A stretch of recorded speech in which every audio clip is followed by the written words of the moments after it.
Hello everybody, it's me Moth and welcome back to West of Loathing. So this time we are now looking for an oil can so that we can get into this house without alerting people. Because I didn't see a morgue, I saw a jail. So clearly we're not trying to kill them. So let's wander, I guess? Or we could go... Oh, Fort Cowardice was another thing, so let's go do that. You discovered Shaggy Dog Cave. Okay.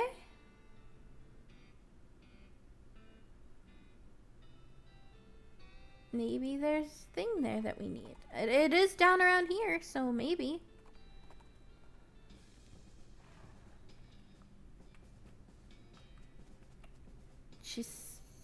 Howdy, Alice. There's an old mission not far from here. They might let you check out their catacombs if you ask nice. Ooh, sounds awesome. I suppose. What do you think we should do next? Okay. Let's go in here, and then we'll go do that. There's a plaque bolted to the cave wall here. A record of the events of the expedition to and into Shaggy Dog Cave, November 1887, as recorded by Jim Plackwright. Cool. Having acquired through various and sundry means a story which is interesting in its own right, but better saved for another time, a map purporting to lead to a large cache of jewels and ingots of precious metals hidden by the infamous highwayman and train robber Black Cole Jr. in the years before the cows came home, I, Jim Plackwright, along with 3 compatriots, these being Nathaniel Wyman, Cyrus Howard, and Douglas Watts, set out to find Shaggy Dog Cave and the aforementioned treasure. Okay. Our equipment and provisions consisted of 1 cart, a horse to pull it, 4 additional horses to be ridden, 2 shovels, a spade, and a mining pick, a large coil of rope, 1 large basket of eggs, as well as an assortment of other trail provisions and cookware, my own collection of blank plaques and engraving tools, 1 large and shaggy dog, and a butt-for. After traveling for 2.5 days to the south and east, we arrived at a small town named Dirtwater, the largest settlement in the vicinity of Shaggy Dog Cave. Leaving the dog to watch the horses, the 4 of us entered the local saloon, and each ordered a beer, except Cy, who was satisfied with water. The barman provided our drinks as requested and then withdrew a small wooden box from underneath the bar, asking us if we'd care to witness something real interesting. Considering that we still had quite a few hours left to travel, we politely declined and asked him if he knew the way to Shaggy Dog Cave. He replied that he had never been there personally, but gave us rough directions, which correlated nicely with the notes on our map. Upon leaving the saloon, we discovered to our dismay that some unknown villain had tampered with our wagon. Fortunately, the only supplies missing were the butt-for and the entire basket of eggs, apart from one that Doug had concealed within a pocket for safekeeping. We also discovered that the dog had absconded with one of the horses, forcing Nate and Cy, after drawing lots, to share. After acquiring a barrel of fresh water for the trip, as well as a replacement butt-for, we headed out into the open desert. The sun shone mercilessly down upon us, though we took a small solace in the fact that it would have been far more intolerable had we made this expedition during the summer months rather than in November. In order to pass the time on the trip and resist becoming dazed from the heat and susceptible to desert mirages, we exchanged stories of our youth, which I will not be retelling here for reasons of length. However, I will relate to you 3 odd occurrences that happened to us during our trek through the desert. The first was 2 or 3 hours out of Dirtwater when Nate noticed a glint of sunlight upon a metallic object partially buried in the sand. This was revealed to be a brass oil lamp of foreign design and manufacture, which fortuitously still contained a quantity of oil. Deciding this might come in handy, we stashed it in the wagon with other tools. Our next encounter was with a nomadic goblin tribesman who we discovered spoke excellent English. It inquired as to our destination, and we replied that we were looking for Shaggy Dog Cave, though we did not disclose the reason for our journey. The goblin confirmed that we were heading in the correct course, and mentioned that he only had a short time earlier witnessed a large and shaggy dog riding a horse in the same direction. We all agreed that it was an unusual sight indeed and continued on our way.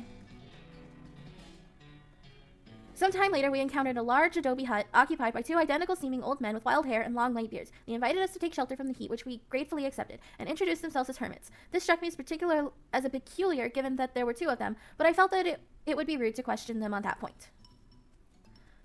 One of the hermits confirmed that we were near Shaggy Dog Cave, and the other hermit confirmed that what his brother had said was true. They also commented that they had seen a large shaggy dog riding a horse in that direction. We all agreed that this was an unusual sight indeed. The hermits refreshed our water supply in exchange for our butt for, and we were continuing on our way excited to finally be nearing our goal. After two more hours, we finally arrived at Shaggy Dog Cave, carefully keeping our excitement in check lest we become anxious. We unloaded our equipment and supplies from the wagon and took a brief respite in the cool shade of the cave entrance to celebrate our arrival. Doug unpocketed and shared the egg he had saved from our basket that had been stolen in Dirtwater. Once we were rested and we decided that the time had come to explore the cave. Oh my god. Discovering that we had neglected to pack torches, lanterns, or any other light sources with which to illuminate the cave, we declared that it was indeed fortuitous that Nate had discovered the antique oil lamp during our travels. He gave the brass a quick shine and then lit the wick, and we were relieved to discover that it lit easily and provided a very adequate amount of light. Oh my god. What is this? As we headed into the cave, we were further encouraged by the fact that the floor was quite even and easy to traverse, and there were no side passages, which might cause us to become lost. Despite this, I resolved to hang a number of plaques to mark our progress through the cave, and engrave them with the tale of our journey, such that others who discover the cave after us might be entertained and edified by our story. There's nothing to this. There's nothing here. They took everything. Soon we came to the end of the tunnel while Nate and Sai and Doug took turns with the excavation. I completed the last of the aforementioned plaques. It was a matter of perhaps an hour before Sai's shovel struck a wooden surface with a hollow noise. We hauled the traditionally styled treasure chest out of the hole with great excitement.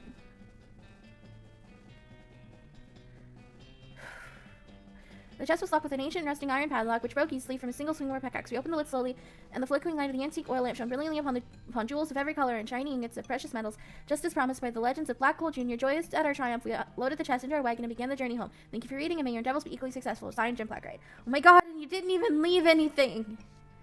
Oh my god, that was a complete waste of time! Oh my god!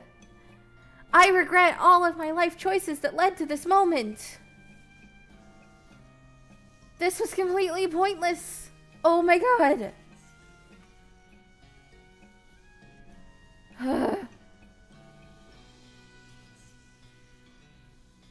I'm just gonna go back.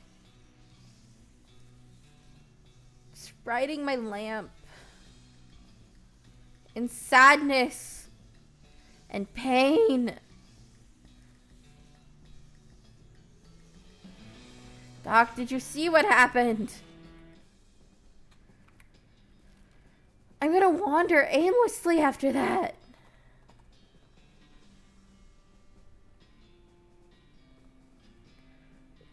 A hell calf. Aw, let's kill it. Oh, it's so cute and small.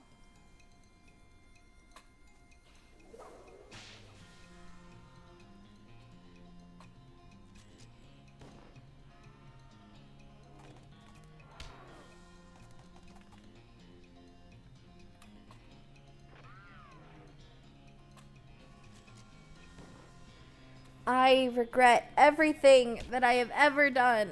That was such a pointless waste of time. Ugh.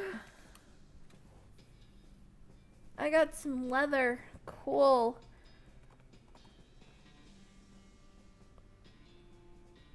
I don't know where to go next. I guess I'll go to that... Oh, that's way up here. I don't want to go way up there yet. I guess I'll go... Oh, I never actually went here. Okay.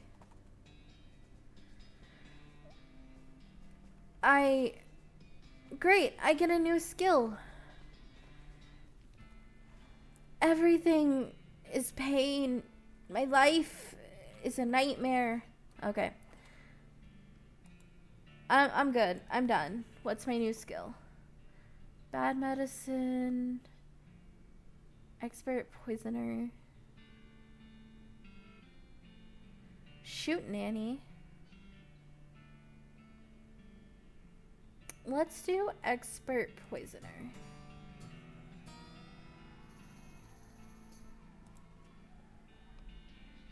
I think that's gonna be good.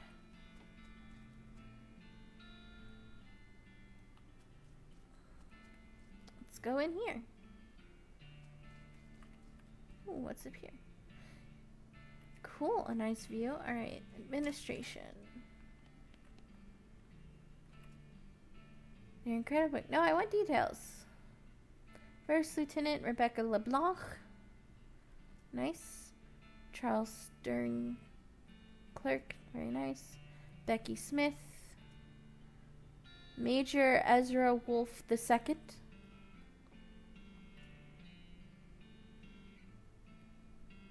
First Lieutenant Rowena Hubbard. Patricia Smith. Walter Reed. Now you're looking at the same ones you read before.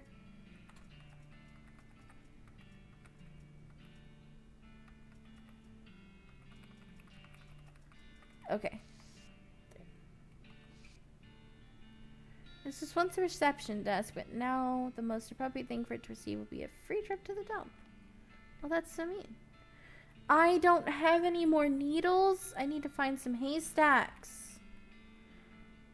Looks like there's still some good mess left. Very nice. We got some whiskey and hardtack. Very, very nice. Okay, I got the saltpeter for the guy.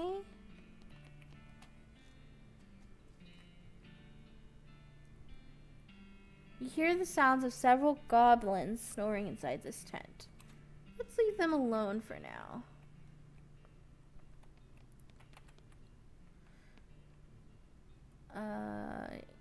Based on papers and anatomical diagrams scattered across its surface, you're guessing this desk belonged to Fort Cowardice's nurse. The papers are mostly just boring medical records, dental daguerreotypes, lamentations that antibiotics haven't been discovered yet, that kind of thing. Marching orders. Okay, they're just... Alright. Loot the shelves, of course. I'm always about that looting. Okay. Maybe I'll need to come back here when I got more stuff. It's an unusually sized cannonball. Okay.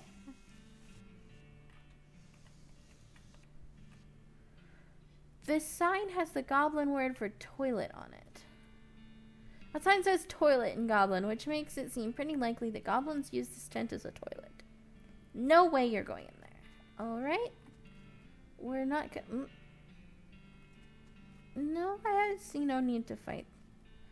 Alright, when I find another needle, I'm gonna come back here.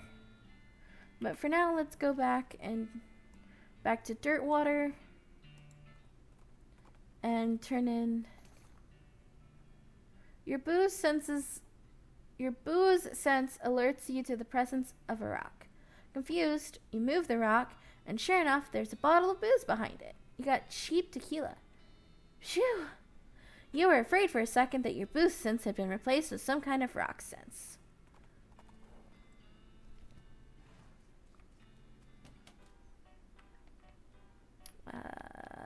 Yes, it's over here. Kitchen. Yep, here's your saltpeter. That's the stuff, thanks. Okay, the next thing I need is a certain kind of hot pepper. It's called a murder pepper. Because it's really spicy? Because it literally has a knife and kills people who ask dumb questions. They grow in the area outside of town. You should be able to find one if you just wander around. Okay. I guess then I will just wander around. Wander. You see a streak of fire blaze across the sky and land just over the horizon. You ride to the site of the impact and find a meteor. Oh, cool. I got money. Very nice. But I'm looking for a pepper, so we'll wander again. An oil. You catch a whiff of something that makes your eyes water. You trace it to its source, a vividly colored red shape hanging from a scraggly little plant. This must be the southeast western murder pepper that the fellow was looking for. Your finger and thumb immediately start throbbing as you pluck the pepper. You toss it into your rucksack before it can do any more damage. Very nice.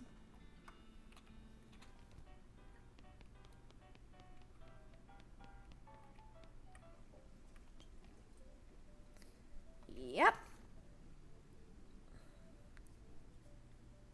Got an item to P.O. Box 441. If you're still looking for stuff to do, I need someone to go check my mail. I ordered a new saute knife, but I haven't gotten time to fetch it myself. Alright, I will go fetch you your knife. Let me just sneak by here so no one will see me. Nice. Let's go turn that back in.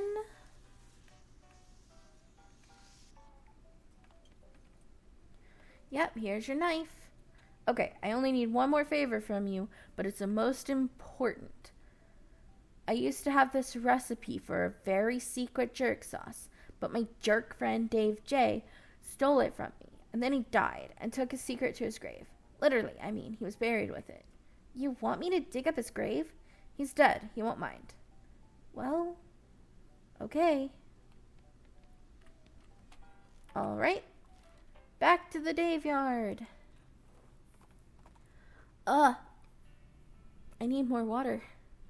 Out in the middle of the desert, you find an abandoned minecart. It's sitting on a section of minecart track about 12 feet long, which starts nowhere in particular and ends even less somewhere in particular. Oh, is this an abandoned mine shaft from Minecraft? It's mostly full of old plain rocks. Not even very interesting looking ones. However, if you left without searching it thoroughly, you'd just end up driving yourself crazy later, with the thought that you might have missed something valuable. So you spend a good half an hour inspecting the rocks, and eventually find one that might be worth something. Very nice, very nice. Alright, where is Dave J? That's Dave B.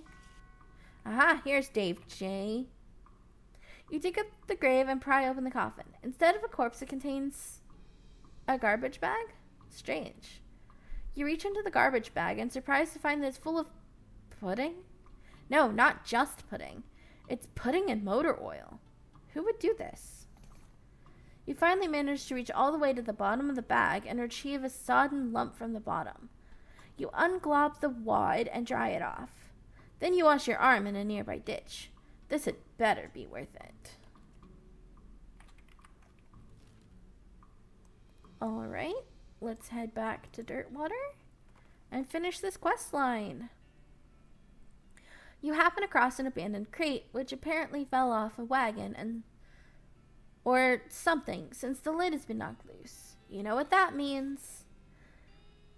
You fish through the crate and help yourself to the contents, which appear to be mining gear.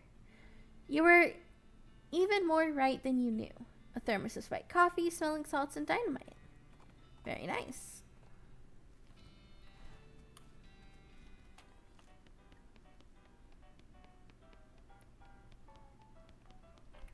Not the stage, the kitchen. Here's your recipe. Thanks. Hey, buddy, now my slop will be world famous. Here, let me give you something for all your trouble. It fell in the slop, but it's still good. Ooh, I got a new hat. Let's see what my hat looks like. Ooh, it adds 3 moxie. Oh, that is way better than what I have. And I have a really weird looking top hat. Very nice. Very happy. Perfect.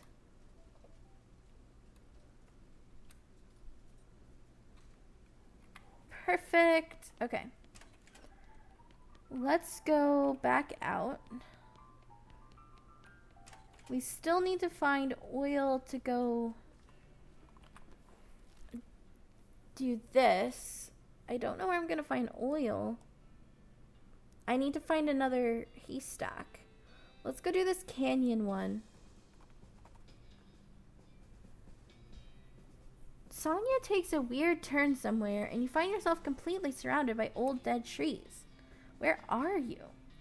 A gray mist closes in on you as Sonia marches confidently forward through the gnarled and ancient forest. Sonia stops.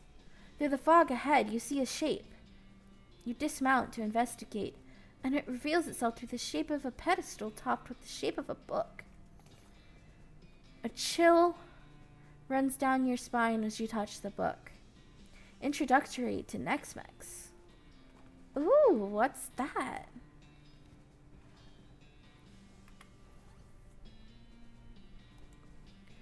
This black-covered book, written in black ink on black paper, is a primer in the arts of southwestern necromancy.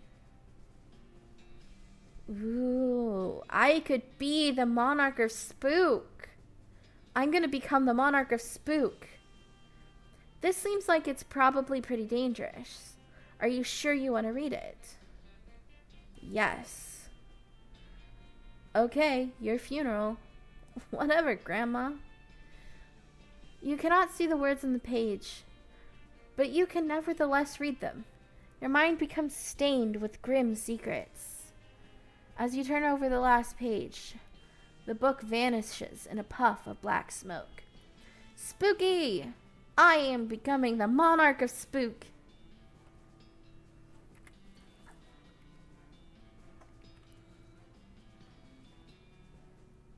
Danger, spider.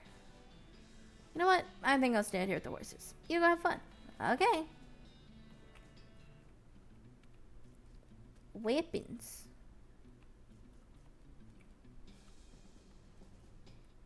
Who said? Weapons, medicine, or booze? You know what? I think I'll take weapons, because I can make medicine. You dig through the crate, and it's mostly full of packing straw, but you find a pretty fancy knife at the bottom. You hear chittering coming from that big hole behind you. Hi. You should leave. Right now. Before that spider eats you. Right?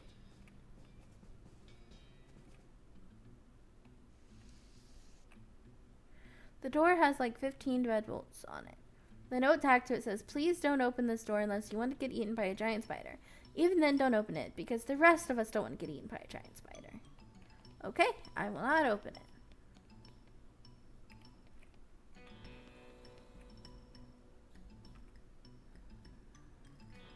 You can see the gang on the other side of this big pile of junk, but you're not going to be able to go get them from this end.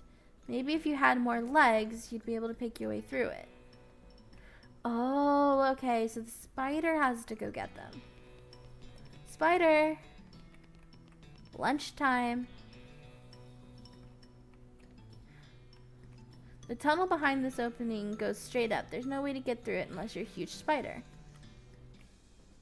You hear a horrible skittering noise, followed by a scream, followed by a more horrible skittering noise, followed by more screams, followed by some rapping noises, followed by some muffled screams. Then there's more skittering, then silence. Oh, huh. The gang has been prepped for spider consumption. Let me finish exploring. Danger kitchen. Danger bar. There's a lot of dangers. Is this just this space of danger? Maybe they killed him for playing the jaw harp too much. Maybe. No booze for me. It's all empty. Alright. Let's see if I can loot the kitchen. There's a dude. This poor chef is chained to the wall. His eyes widen as you approach. Hey, you're not one of them. Are you here to rescue me? Sure. Oh, thank goodness. He thrusts his hand into yours shakes vigorously. I'm Doug. Luna. How do you do, Doug? Well, I've been chained up in this dank cave for weeks, looking for those stripy-hatted idiots. Cooking for those stripy-hatted idiots. That sounds awful. You want to know the worst part? There's a perfectly good oven 8 feet to my right, and a perfectly good ingredients, and a shelf of perfectly good ingredients 8 feet to my left. How is that the worst part? This chain is only 4 foot long. Ah, that's rough. How long have you been here? You need a nap. I know, right? There I was, fresh out of culinary school, with a million meat idea in my head. And now, here I am, 4 feet shy of my dreams, cooking the same pot of soup over and over again. What million meat idea?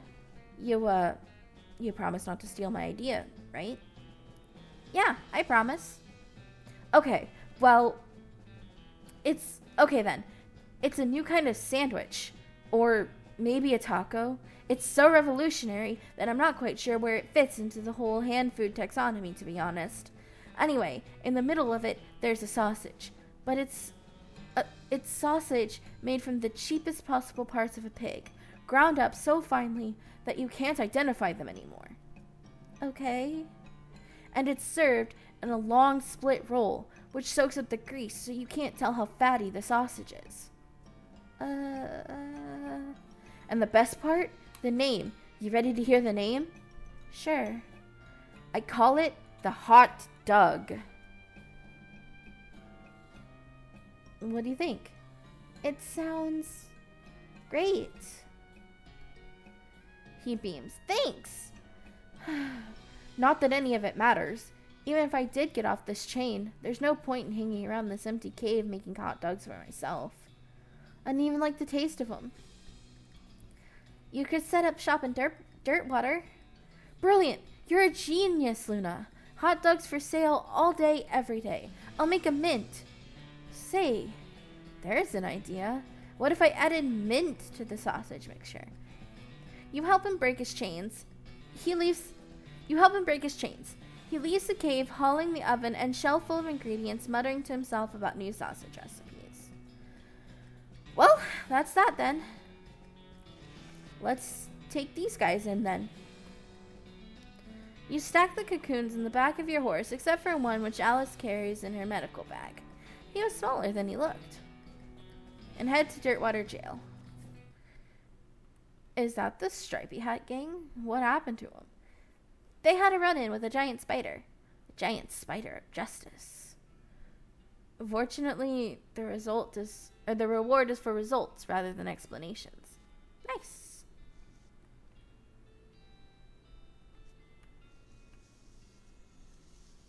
Oh, there's a new one.